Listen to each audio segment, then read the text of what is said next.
முதலமைச்சருக்கும் நிதியமைச்சருக்கும் வாழ்த்துக்கள். ஒரு சிறப்பான பட்ஜெட்டை வந்து வழங்கியிருக்காங்க. அது இல்லாமல் ஒன்றிய அரசு எந்த அளவுக்கு சுத்தமாக ஒத்துழைப்பு தராத சூழ்நிலையிலையும் எடப்பாடி மோசமான நிதி நிலைமையில் விட்டுட்டு போன சமயத்திலையும் நிதி நிலைமையை ரொம்ப சிறப்பாக பண்ணியிருக்காங்க. இந்த தடவை எல்லா மெட்ரிக்ஸ்லையுமே இந்த தடவை இம்ப்ரூவ் ஆகிருக்கு. கடன் அளவு அதான் சொல்கிறேன் சார், பொருளாதாரம் புரியாதவங்க, கணக்கு புரியாதவங்க தான் கடனை வந்து அப்சல்யூட் டேர்ம்ஸில் பேசுவாங்க. கடனை வந்து டெட் டு ஜிடிபியில் தான் பேசணும்.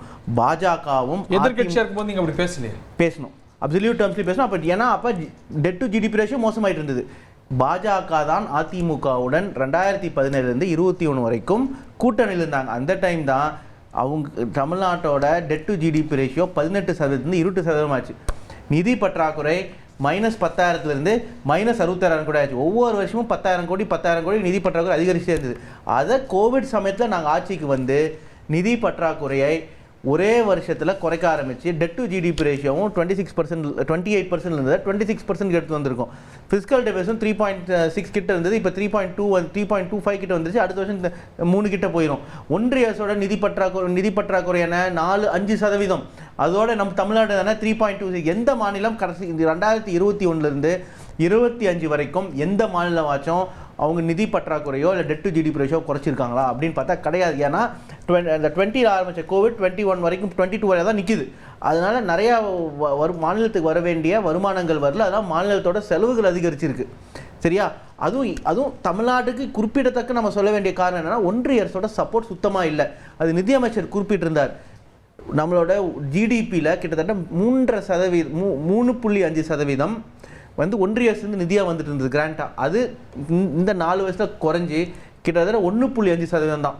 மோர் தென் ஹாஃப் டிக்ளைன் ஒன்றிய அரசு வர வேண்டிய நிதி. அப்படி இருக்கும்போதும் நம்ம நிதியை சிறப்பாக சமாளிச்சிருக்கோம். ரெண்டாவது பாராட்டுதல் எதுக்குன்னா, என்னதான் ஒன்றிய அரசு நம்மளை பிளாக்மெயில் செஞ்சு என்னதான் நம்ம நிதி தராமல் நமக்கு துன்புறுத்தல் கொடுத்தாலும் நாங்கள் 3 மணி கொள்கையை தமிழ்நாட்டில் ஏற்க மாட்டோம், NEP-யை தமிழ்நாட்டில் ஏற்க மாட்டோம், காசு தரலையா பரவாயில்ல, அந்த காசை தமிழ்நாடு அரசாங்கமே ஏற்கும் அப்படின்னு சொல்லியிருக்கோம். மூணாவதாக, இவ்வளோ மோசமான சூழ்நிலையிலும் ஏன் நிதி நிலைமை முன்னேறி இருக்கு என்று பார்த்தால் லீக்கேஜஸை கட்டுப்படுத்தியிருக்கோம். தமிழ்நாட்டோட ஜிடிபியிலேருந்து நமக்கு வர வேண்டிய வருமானம் அதிமுக காலத்தில் ஒப்பிட்டு இப்போ பார்க்கும்போது 1.5% முன்னேறி இருக்கு. அதனால தான் மாநிலத்தோட ஓன் டேக்ஸ் ரெவென்யூ, மாநிலத்தோட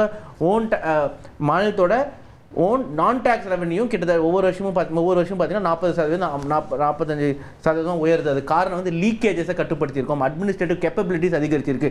dead to revenue to GDP எதை குறிக்கும்னா அட்மினிஸ்ட்ரேட்டிவ் கேப்பபிலிட்டி.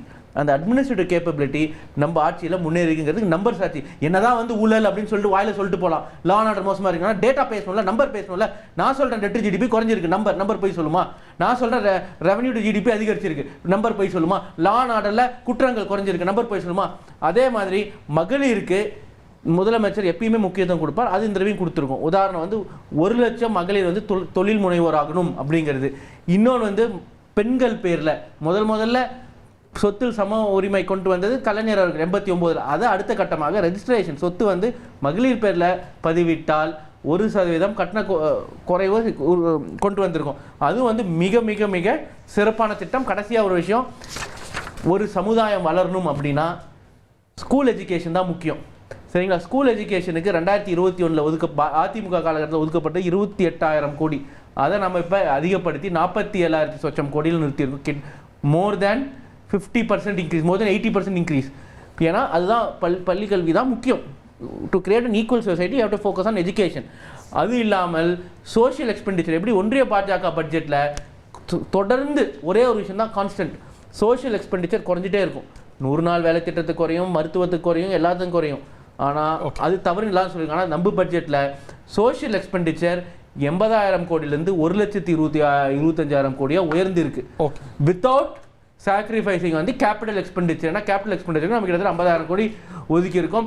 இந்த மாதிரி நெருக்கடிகளிலும் இவ்வளோ சிறப்பான பட்ஜெட்டை வழங்கிய மாண்புமிகு தமிழ்நாடு முதலமைச்சர்களுக்கு எனது நன்றிகளும் பாராட்டுகளும்.